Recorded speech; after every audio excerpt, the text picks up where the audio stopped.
Sir, how do you know that the person you are with is the right person for you? Whoa, popular, huh? It once happened. Shankaran Pillai was at the family dinner, and when everybody settled down for dinner, he stood up at the table and announced, "I am going to marry Lucy, who's just across the street." I hope that's not the name. No, it Oh. is.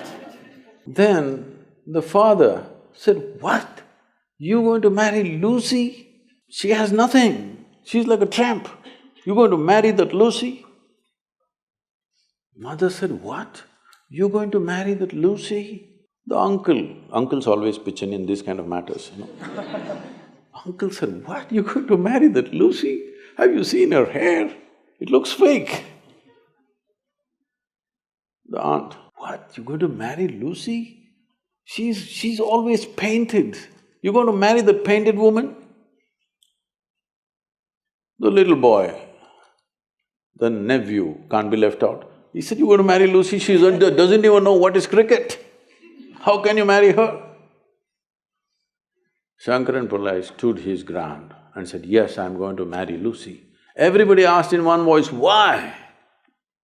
He said, "Because she has no family." There are no many opinions to battle with. So, who is the right person? I don't want to take away all the romance from your life. But let me tell you this, there is no right person on this planet.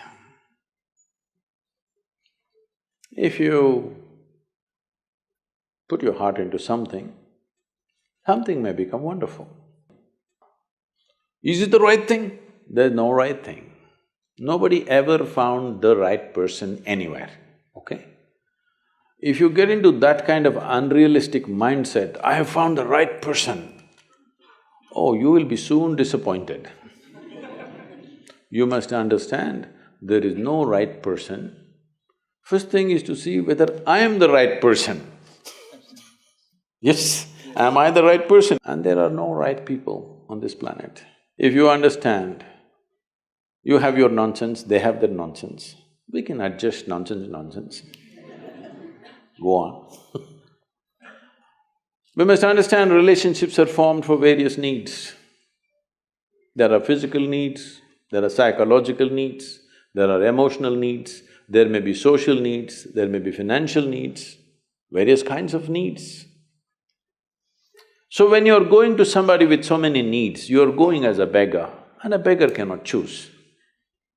Hello? Beggar eat what comes his way, isn't it? He cannot choose.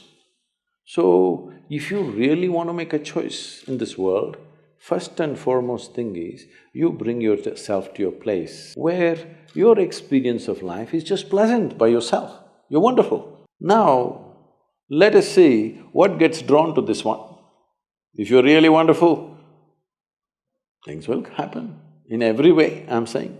In terms of career, in terms of marriage, in terms of relationships, the best will happen to you because you made yourself like this. Instead of trying to work on somebody and fix them, if you work upon yourself and make you so wonderful that everybody wants to be with you, then there is a choice. And this whole thing is an American thing, that there is a soulmate somewhere. God made just one more person just for you. But these days, every 2 years, he keeps making one more person just for you. Obviously, God is making too many mistakes with you. See, body needs a mate, understandable. Maybe psychologically also you need a mate, understandable. Emotionally you need a mate. A soul cannot need a mate. So soul doesn't need a mate, nor was some person made perfectly for you, okay? This creation makes all kinds of unique idiots. If you understand you are one kind of idiot and the others are different kind, you will understand their nonsense because you know you got your stuff. If you think you're perfect and God has chosen you and He's made another person perfect somewhere else, you're heading for a disaster, okay? There's no such thing. Even, people today, after 5,000 years, people are still adulating and worshipping Krishna as the greatest lover, but his wives are dead unhappy with the guy. Yes. So, you're not going to find any perfect person. If you invest a deep sense of involvement, something wonderful may happen. It's because of your involvement, not because the other person is fantastic. No. Even if you choose a fool, actually it's easy that way. If they're not stupid, why would they come to you first of all? No, I'm just being nasty. So, even if you choose a fool, it doesn't matter. If you involve yourself, it can turn out very beautiful. You chose the smartest person in the universe, it could be a disaster. So, do not think in terms of, whatever this made for each other nonsense. No. You choose the opposite, actually. But after some time, after a little bit of time, you slowly start expecting they're just like you. This is a serious mistake. Because if one more person becomes just like you won't be able to bear with them for 2 days. Hello? Please tell me.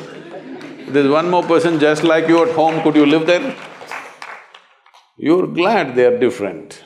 It's wonderful, nobody is like you, isn't it? Nobody is like you on this planet. Try and see. Nobody is like you, and that's good. Don't look for sameness, not necessary. It's a difference which makes the… because of the difference you tango, not otherwise